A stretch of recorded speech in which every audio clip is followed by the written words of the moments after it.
5-year-old Alex, always full of life and spirited, his aunt tells me. A little boy who loved to sing, dance, and shake his little behind to music. 6-year-old Damien was more of the imaginative one, who lived for playing with his dinosaurs. Together, they were best buds. Damien always there to give Alex a kiss and boost his little brother's spirits when he was down.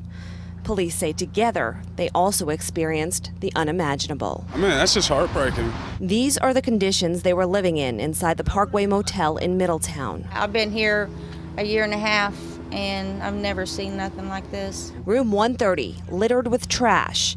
4 cats and 3 women also stayed in this room. They seemed like they was all right people, but we never did see the kids out. And that could be because, according to Middletown Police, the boys had been tied up in bed sheets for more than 24 hours. Police say their mom, Teresa Hawkins Stevens, her friend Rachel Boston, and Rachel's mother, Ramona Boston, tied up the boys for stealing food, then beat the children and left them tied up for an entire day without giving them food or water. It shouldn't have came down to that, and kids don't deserve that. Police say the beating took place in a wooded area off North Verity Parkway, an area they may have been staying before coming to the motel. One of the women eventually called 911, but police say the story she gave was a lie. Alex died from his injuries this morning. I mean, God bless that kid's soul. I hope he rests in peace, and I hope the other kid, finds a good family to take care of him, and I hope them 3 women get the max. I really do. The boys' aunt on their father's side tell me Damien is doing okay. They said when she talked to him, he was eating pancakes and applesauce and told her it tastes so good. Well, as for the charges, the boy's mother and Rachel Boston now face murder charges among a few others. Ramona Boston is charged with felonious assault and endangering children. Reporting live in Middletown tonight, Karen Johnson, WLWT News 5. Karen, thank you. All 3 women are from Licking County. It's still not clear why they were in Middletown. Joseph's Legacy Rescue is now caring for the cats that were found inside that room.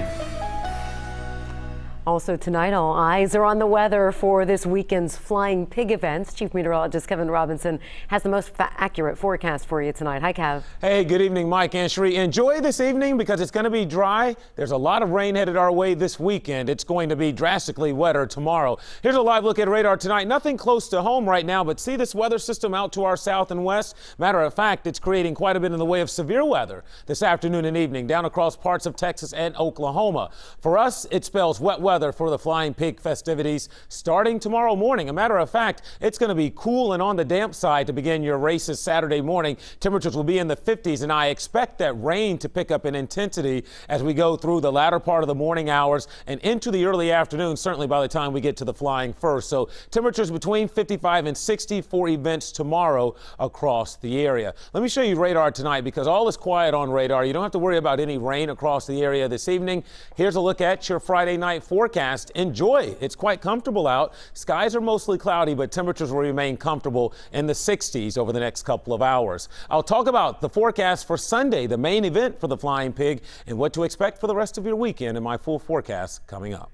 All right, Kev, thank you. New information tonight about the motive behind a school shooting that injured 4 students. The teenager who pulled the trigger at Madison Junior Senior High in Butler County pleaded guilty yesterday, but one of the big questions still remaining is why. WLWT News 5's Todd Dykes is live tonight with a possible answer. Todd. Yeah, Mike, while James Austin Hancock admitted that he fired a gun at his classmates, he still hasn't given a reason for doing so, at least not publicly. But Butler County Sheriff Richard Jones told me today he has a pretty good idea. It's sad, really. In the days after James Austin Hancock opened fire in the cafeteria of Madison Junior Senior High, the then 14-year-old spoke with detectives with the Butler County Sheriff's Office. What we seen in our investigation, there was no bullying, there was no in love, out of love issues, typical 14-year-old. But Sheriff Richard Jones knows it's anything but typical for a boy like Hancock to decide to pack heat in a school. The shooter never been in trouble in his life that I was aware of. I think he was in sports involved. Which made what happened all the more puzzling until now. He made the statement, according to the investigation, that he was going to bring a gun several times to school, and he never did. It's one of those things that, you know, and this is, hey, I'm going to bring a gun, I'm going to bring a gun. And then on the last day of February, Hancock made the decision to take a relative's loaded handgun to class. Hancock told detectives while in the cafeteria, he thought another student was going to tell on him, triggering the attack. We don't know that he picked any person out individually. He just pointed the weapon at the table, and as he went by, he pulled the trigger at the table, and the bullets don't have eyes. The bullets hit victims. The rest scrambled. So is that and was that his motive? I believe it was.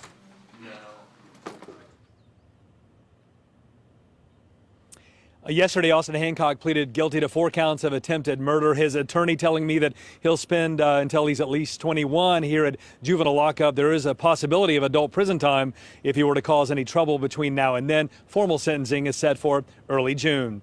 Reporting live in Hamilton, Todd Dykes, WLWT News 5. All right, Todd, tonight at 6 o'clock, you're going to hear more from Sheriff Richard Jones, including what he says lockup will be like for a teenager like Austin Hancock. Police say a driver who hit a school bus had heroin in her car at the time. Police say a car crashed right into the back of a first student school bus here at the intersection of Hopple and Beekman in Camp Washington this morning. 2 other cars were then hit by the bus. Police say the driver of that car that rear-ended the bus appeared to be under the influence of drugs, and they say they did in fact find heroin on her. She and the bus driver had to be taken to the hospital. Luckily, no children were on the bus at the time. The building of a Camp Washington steel manufacturer is damaged after an early morning crash. Police say a car hit another car that was parked at Harvey Brothers along Spring Grove Avenue after 7 a.m. It sent the parked car right into the wall of that business. You can see the outside wall there damaged. No injuries, though, reported.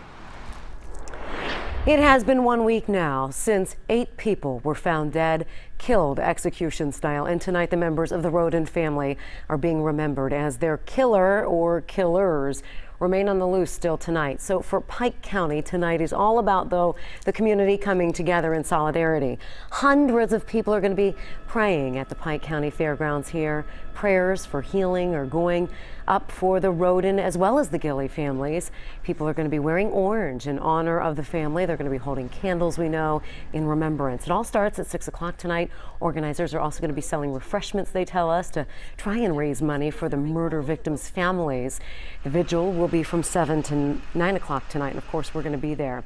Tomorrow will be the second funeral for murder victim Hannah Gilley. The Rhoden family funeral will be held on Monday as well as Tuesday, and we're going to have all those details for you if you'd like to check them out on our website tonight, WLWT.com. Well, hopefully you have a full tank of gas going into the weekend because prices have jumped big time, and analysts say prices will likely keep going on up. Right now, prices are sitting between $2.25 and $2.35. That's up from 40 cents actually from a month ago. That's a lot. According to GasBuddy.com, there are several reasons for the spike. The first is higher demand because of the summer travel season. They also say that a weaker American dollar and low gold prices mean more people are investing in oil, causing the price of crude to actually increase. Drivers, though, who we spoke with today, we can't control too much, so we're not too concerned, right? I mean, it makes a little bit of difference, but it doesn't really matter to me. I mean, it hasn't really increased that much, so it's staying pretty reasonable. So it's not really affecting too much, I don't think. Analysts say the national average could go as high as $2.74 a gallon this year. Still, though, cheaper than last year's high of $2.82.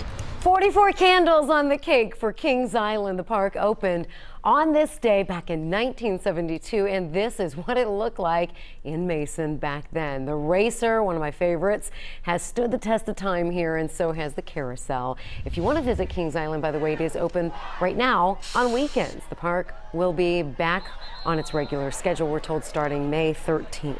I know a lot about you, but I didn't take you as a roller coaster girl. I like the Racer, yeah. You like loops too? The backwards Racer. Oh. The loops I can't handle so much now that I'm too old. I figured as much. Hey, not that you're old, but the other part. Right, the Flying Pig weekend is underway, and so is a big job for police. Our main focus is to make sure everybody's safe. The security measures you're going to see downtown to keep everyone safe this weekend. Some of those security plans already in place as the first race gets underway tonight. We have the rundown of the Flying Pig events to kick off your weekend.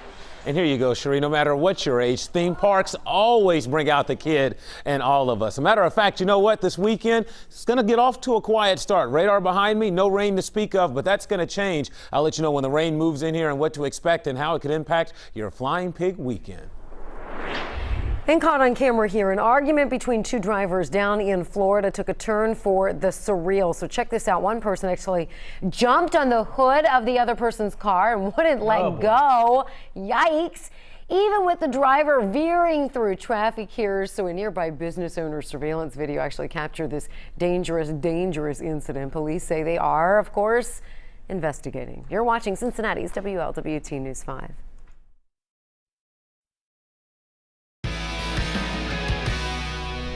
All things Flying Pig right now at the Duke Energy Convention Center. We are just a day and a half away from the 18th Flying Pig Marathon, billed as the largest party in town, and right now many runners picking up those packets of the expo. The expo runs until 7 o'clock tonight. The weekend of races kicks off in, I don't have a watch on, so that would be phony if I look down at my hand.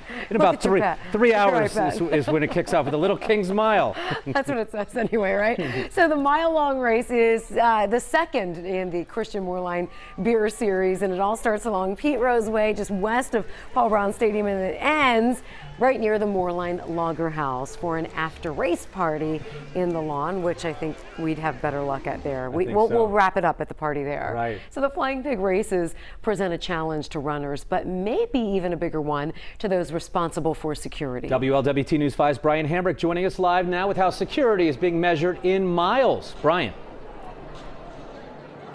Yeah, Mike, well, a lot of folks showing up here at the convention center.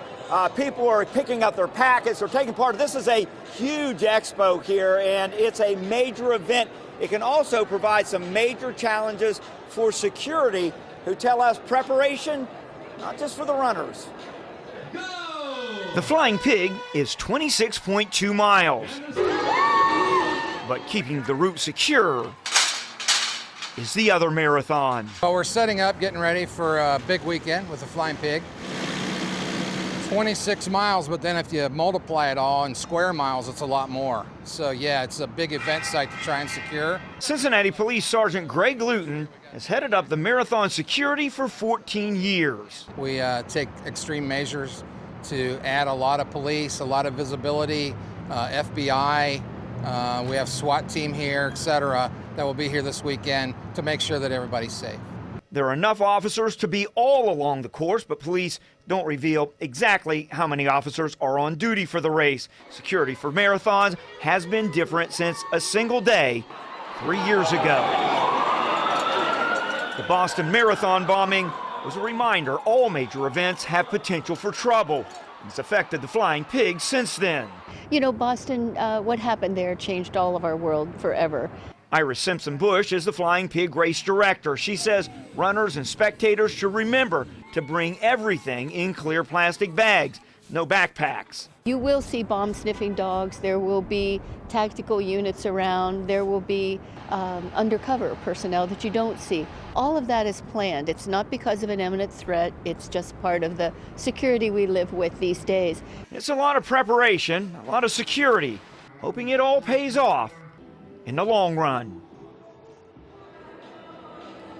Again, they want to stress this: no backpacks. In fact, they won't even take anything unless it's in a clear bag on the buses for the runners. So again, it's these clear bags, something like this. That's what they want to see. And it's not just for runners. They're asking spectators to do the same thing as well. What happens is somebody puts down their bag, then they have to bring in the dogs that sniff for the bombs and all that sort of thing. They say, just save yourself the trouble. Reporting live, Brian Hemrick, WLWT News 5. All right, Brian, there's someone who will not be running the Flying Pig Marathon, and he's going to be rolling through the 26.2 miles with the help of a team of people. It's a great story. Coming up at 6, you're going to meet Diego. and his mission to end a very rare disease. Oh, you have to see this because it's family members, friends. It's a great story. Them pushing him along the entire 26.2 miles tomorrow. So it's a great story there. Also, don't forget to watch our Off and Running special. It's tomorrow night at 7:30. We're going to be live with a wrap up of all the day's races and what runners and all those squealers out there can expect first thing Sunday morning. And then join us on race day for live coverage from the start line to the finish line.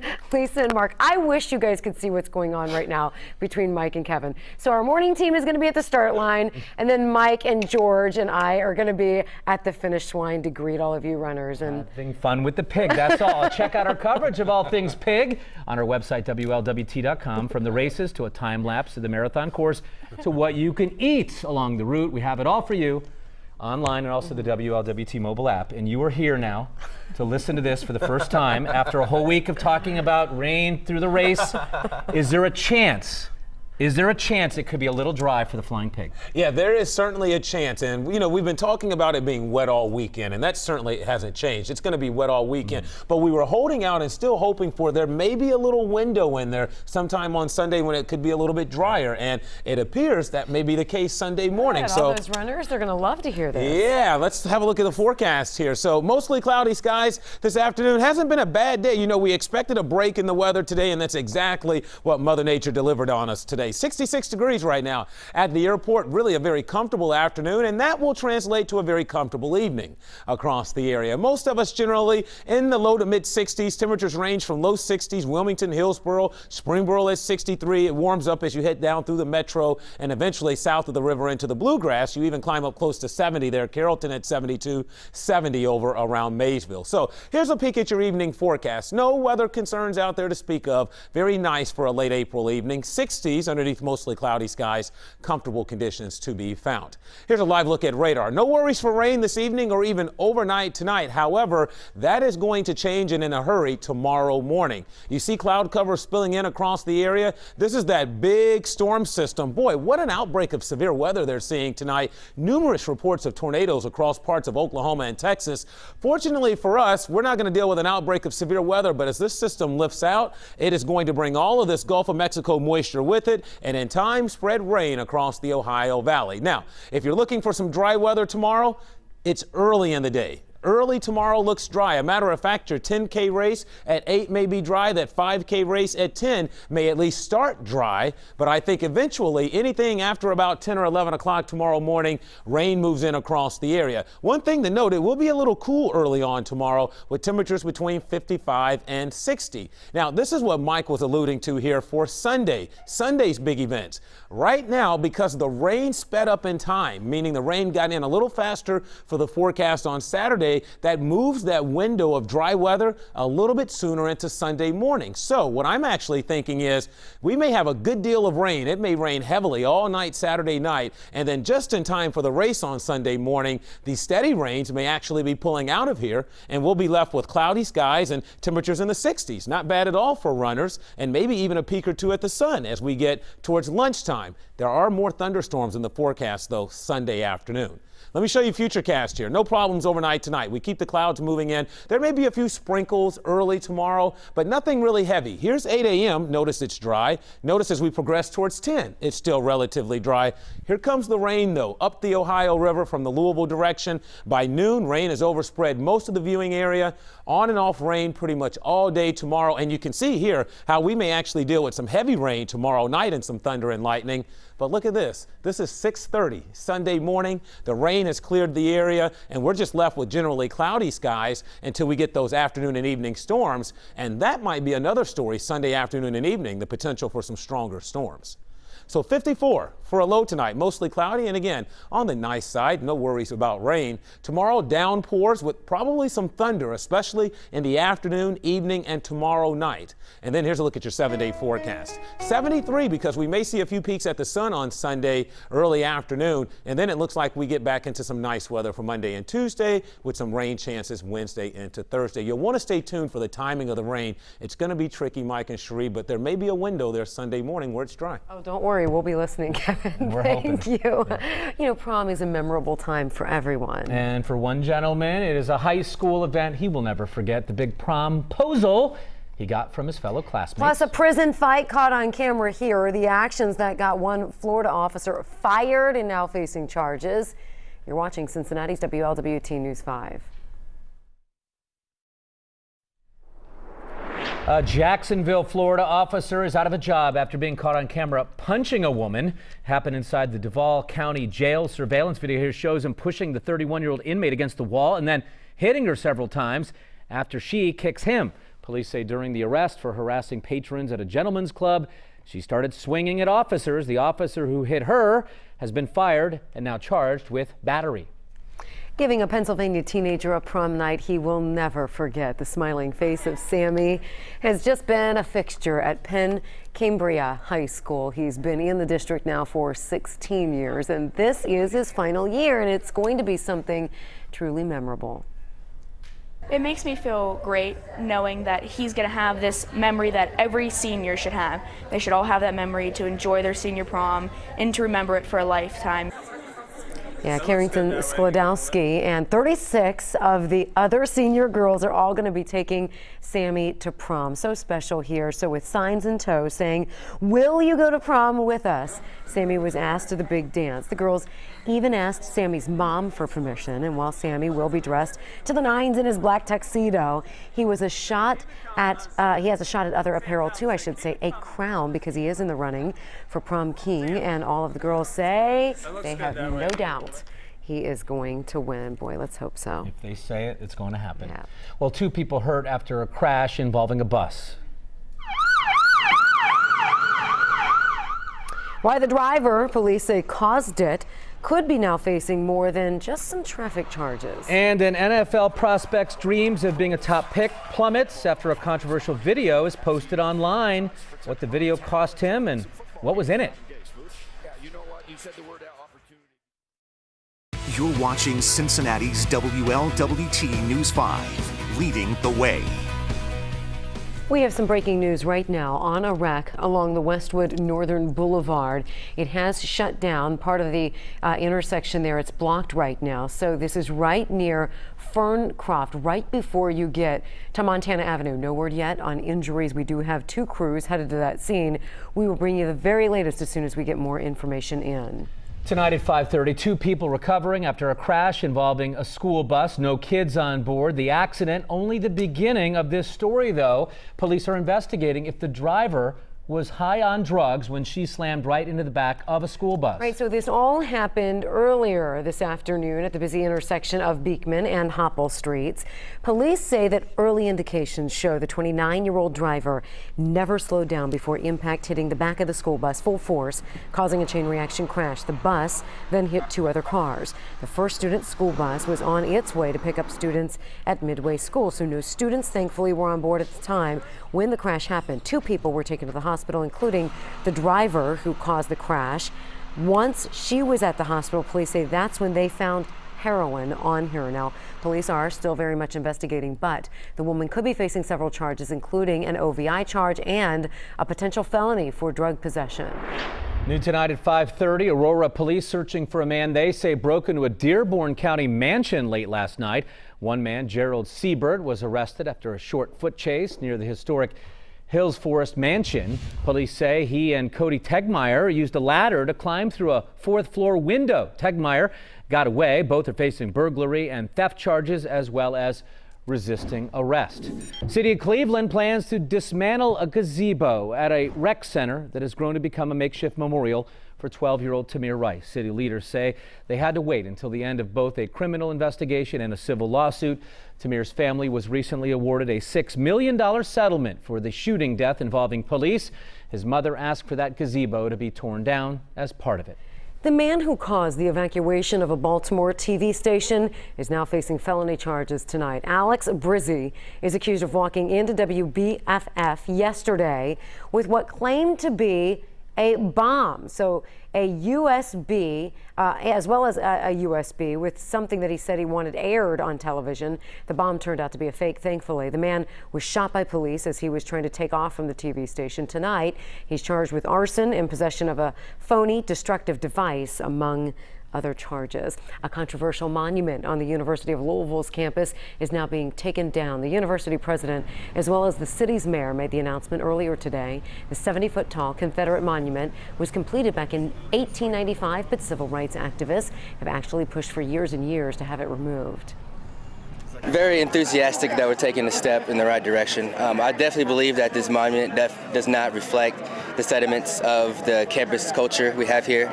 So the choice to move this monument to a more appropriate venue was definitely a great decision. So the monument will be put in storage until a new home is found for it. A friend of the man accused of killing 9 churchgoers in South Carolina has pleaded guilty in connection now to that case. 21-year-old Joey Meek pleaded guilty to lying to federal authorities about his friend, suspected shooter Dylan Ruff. Prosecutors say that Meek knew about Ruff's plan but did not tell anybody about it and then lied when he was questioned. He could face up to 8 years behind bars when he is sentenced. Dylan Ruff goes on trial next year. Potential help for the Wyoming high school grad Otto Warmbier, the young man being held in North Korea. NBA agent David Sugarman says the ambassador to North Korea has invited him to that communist country. Warmbier was sentenced to 15 years of prison and hard labor for allegedly stealing a political banner while visiting North Korea. Sugarman has helped others in similar situations. He helped free Kenneth Bae from a North Korean prison back in 2014. In southeast Ohio, right near Athens, 6 school districts canceled classes today after some sort of threat was made against American students there. This is a picture of a letter sent out to law enforcement. Now, officials will not elaborate on exactly the nature of this threat. The largely rural districts include more than 8,000 students who were out of class today. Ohio University's main campus is in Athens did not close. I have met with all 3 of the candidates as of about Tuesday of this week. And I want to say clearly, I like and respect all 3 of the Republican candidates in the field. But I will be voting for Ted Cruz in the upcoming Republican primary. And there it is. You heard it right there. Indiana Governor Mike Pence endorsing U.S. Senator Ted Cruz just days before next week's primary in Indiana. Jay Gray has a look at Commitment 2016 tonight, including more trouble for Trump's campaign. They are trying to break through. Amid large, very active and angry protests, Donald Trump is looking for political gold in California. 172 delegates as the Republican frontrunner closes in on the GOP nomination. We have far more votes than anybody else, far more delegates than anybody else, and we're going to hit that number, I think, quite easily. With the California primary more than a month away, Ted Cruz and newly announced running mate Carly Fiorina are trying to block Trump's path to the White House in Indiana, where voters go to the polls in just 4 days. The country is depending on Hoosiers right now. And today, Indiana's governor, first with a nod to, quote, Trump's voice in the national debate, ultimately endorsed the Cruz campaign. I'm not against anybody, but I will be voting for Ted Cruz. On the other side of the ballot, Bernie Sanders continues to walk the line this afternoon with workers protesting the closing of a manufacturing plant in Indiana. What this campaign is about is the call for a political revolution. With a comfortable lead in the race for the Democratic nomination, Hillary Clinton spent the morning with students in New York. We need to break down all the barriers that keep young people from reaching their full potential and build ladders of opportunity. As Clinton and Trump, Cruz, Sanders, and Kasich continue to fight for their opportunity for a shot at the White House. Jay Gray, NBC News. As for that unrest in California, at least 20 people were arrested. We have new information on some breaking news. A crash along Westwood Northern Boulevard at Montana Avenue. We've learned now the accident involves 4 cars. 2 children, a 9-year-old and a 6-year-old, were hurt. So was the driver of a car involved. The driver is in serious condition. We're told the kids are hurt. Their injuries, though, do not appear to be life-threatening. We have a WLWT News 5 crew gathering information. We will continue to update you. on this as soon as we get any new information. Today at the White House, 10 people helping in the fight against drug abuse were recognized, the Champions of Change, honored for helping with drug prevention, treatment, and recovery. Those honored were from across the country, including a police chief in New England to leaders of recovery groups all across the country. The 10 people recognized today were chosen from more than 900 nominations. All right, Flying Pig Weekend, it is cranking, and we're just a little over a day away from the big stuff on Sunday. Happening right now. Another popular event, though, to get the party started. Yeah, WLWT News 5's Eric Zarnitz live for us downtown at the Flying Pig Expo. Hi, Eric. Hey, Cherie, crowds have really picked up in the last half hour. I guess everyone's getting out of work. Registration is a couple miles behind me. And, of course, you have all these booths making this a runner's paradise. Now, the real important thing about the Flying Pig Marathon are the reasons why people are running. And take a look at all these reasons. We have Keeps Me Sane, Teach My Kids Running is Fun, Bacon, I love that one. But a reason I like even more, this one. I've lost 120 pounds by running, and I don't want to find them again. And we actually have Dina Scharnhorst here to tell us 120 pounds. Yes. That's incredible. Why? Why are you running? Well, because 6 years ago, I weighed over 300 pounds and I couldn't walk 10 minutes without severe back pain. I started working out and running, and over the next 5 years, I lost 120 pounds, and now I'm up to a half marathon. What was your inspiration? Well, I wanted to be able to keep on going and living longer and being healthier. I didn't like the way I was. Thank you very much, and congratulations. Good luck on Saturday and Sunday. We also have Wayne Heineman, who is a streaker. Now, what is a streaker? A streaker is a marathoner that's done all 17 Flying Pig marathons. And how many years have you been flying the pig? Well, 17 years, and they're going to do the 18th in 2 more days. How long are you going to keep doing them? Until my body gives out. Okay? Congratulations. Thank you Good luck so on much. Sunday. So nice to meet you. Oh, thank you. So as you can see, there are a number of incredible stories down here at the Flying Pig. And, they've already set some incredible milestones. They've raised $100,000 for charity, more than double what they raised last year. And when it comes to attendance, they're expecting over 40,000 people to attend. That's more than the 37 that attended all the events last year. Reporting from downtown, of course, Eric Zarnitz, WLWT News 5.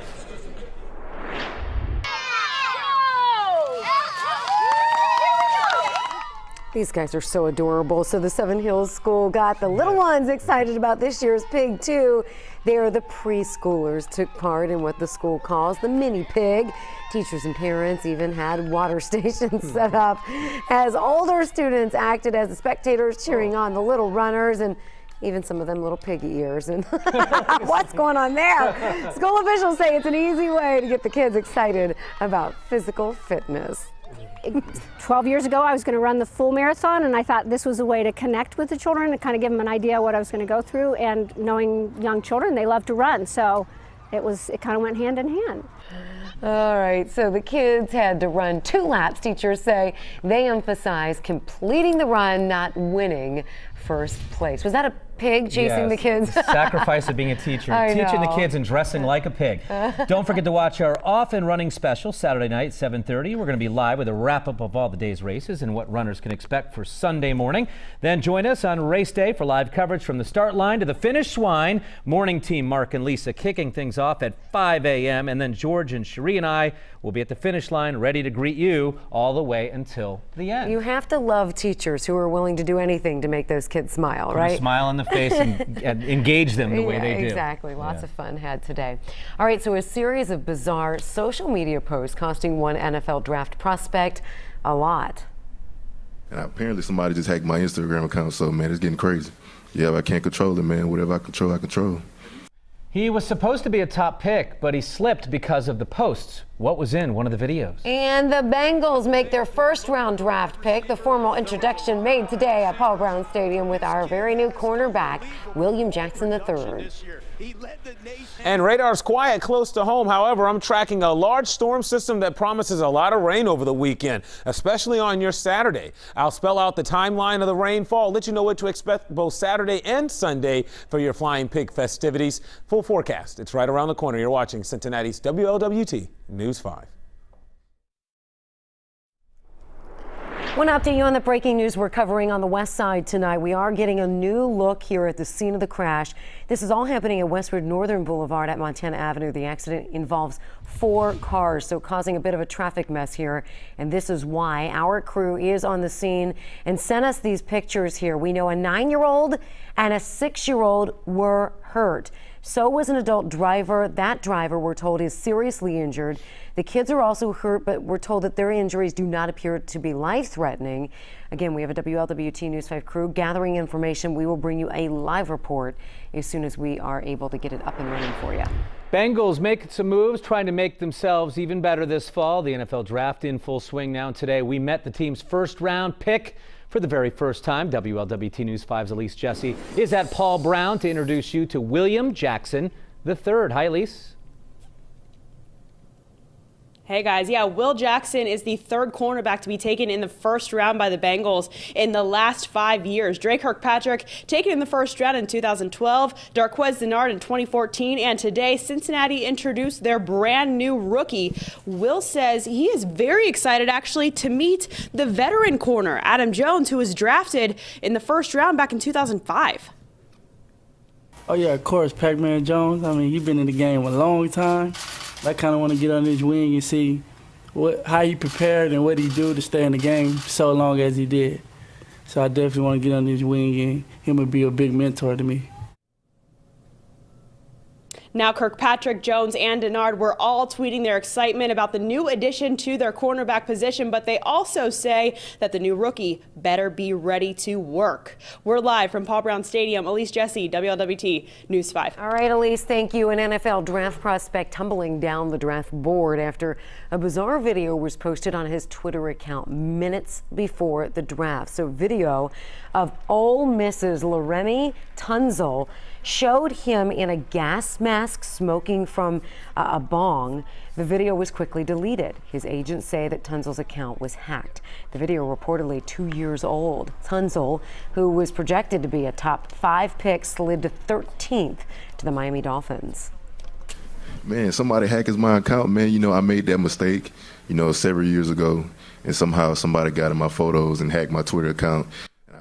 Yeah, Tunsil's Instagram account was hacked as well, showing a text message conversation between him or his mom and an athletic director at Tunsil's college, all happening about money. All right, so we've got Chief Meteorologist Kevin Robinson, and now as we look ahead to the weekend, and it's going to be a wet weekend. We're just hoping for that dry pocket for the Flying Pig. Yeah, we just need 5 or 6 hours for the main event on Sunday to be dry. And you know what? I think Mother Nature may gift us with at least a good stretch of that actually being dry. I'll explain here in a moment. That aside, don't mistake my words here. It's going to be a wet weekend across the area, especially your Saturday. All right, here's a look at the satellite and radar tonight. You can see plenty of clouds already streaming in our direction. There's some rain to our south, but this is just the leading edge of a much larger storm system tonight. I'm sure you'll hear about the outbreak of severe weather with numerous tornadoes anywhere across parts of Texas, Oklahoma, into Louisiana and Arkansas. This is the storm system that's going to move into the Ohio Valley with rain for Saturday. If you're looking for some dry weather tomorrow, get out there early. A matter of fact, the 10K and the 5K, there may be a sprinkle here or there, but I think the first part of your Saturday morning is relatively dry. Now, it will also be cool with temperatures in the 50s. Anything after 10 or 11 o'clock, all bets are off. Rain will quickly overspread the area, and that rain will pick up in intensity through the evening. And as we head into Saturday evening and Saturday night, we're probably going to start throwing in some thunder and lightning in there. The good news is for Sunday, it appears right now that it may rain heavily overnight Saturday with thunder and lightning, and then dry out just in time for the start of the Flying Pig on Sunday. And if this works out, the timing remains the same. It looks like we'll be dry early on Sunday after rain all night tomorrow night, and temperatures actually comfortable in the 60s with maybe even a peak or two at the sun as we approach lunchtime.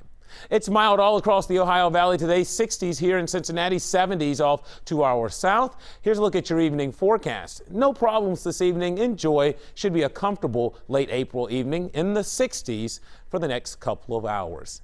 Here's a live look outside as we look across the river into Newport right now. It's 66 at the airport. We've got a west wind at 9 at this time. Radar is all quiet, as I mentioned. No rain tonight or even really overnight. Here's a look at Futurecast. No problems. Notice clouds will thicken up overnight tonight. And again, those were your sprinkles early tomorrow. But notice this is at 8:30. It's relatively dry still. As we approach 10:30, notice the rain beginning to spread quickly up the Ohio River. So again, 10K, 5K, at least the first half of those should be dry, and then the rain overspreads the area by lunchtime, and it only gets wetter from here on out. A matter of fact, look what happens tomorrow evening. We may have a good soaking going tomorrow evening and tomorrow night with some thunder and lightning, and then look what happens at 7 a.m. Things have suddenly dried out across the area. We're left with cloudy skies for a good part of the race until the afternoon, when I do think after some sunshine, a few peeks at the sun Sunday afternoon, we may run the risk of seeing some stronger storms again Sunday afternoon and Sunday evening. So that's something else we'll have to keep an eye on.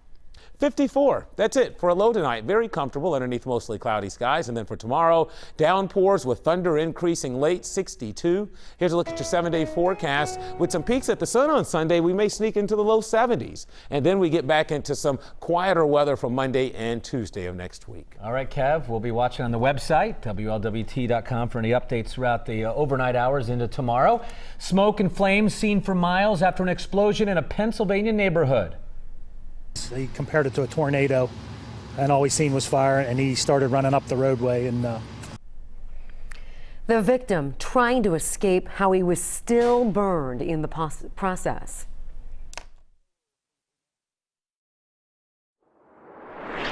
A gas line explosion in southeastern Pennsylvania destroys this home here and sends a man to the hospital. A ball of fire lighting up the sky about 8:15 this morning. A man who was inside that place next to the blast was actually burned, taken by ambulance to a hospital. He told first responders he thought he heard a tornado. The fire was so hot it actually burned the man as he was running down the road.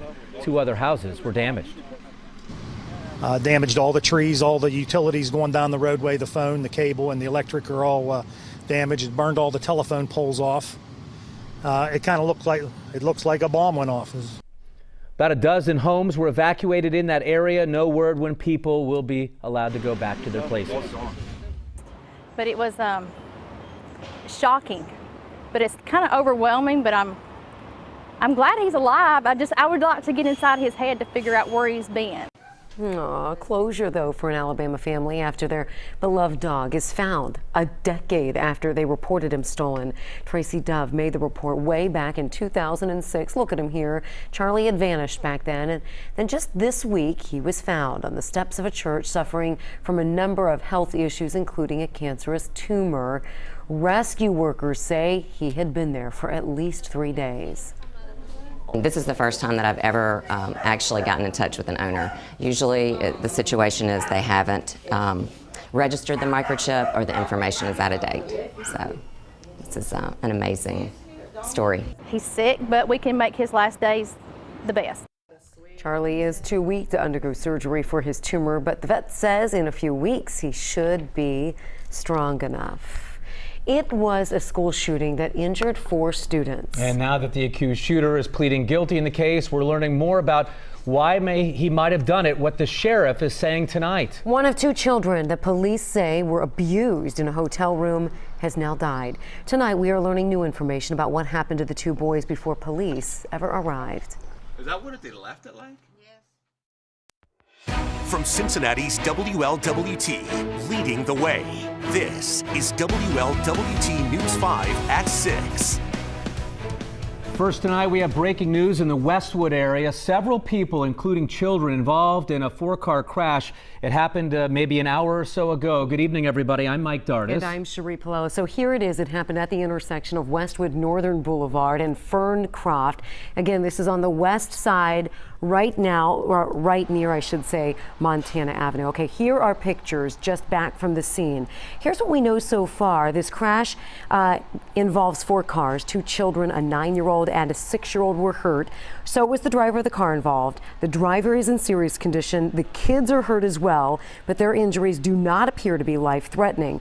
John London, our reporter, is there on the scene. You can see they just got this footage. It is a nasty accident involving 4 people hurt. Emergency workers workers still on the scene. Police investigating exactly how this happened. We'll bring you a live report as soon as we can.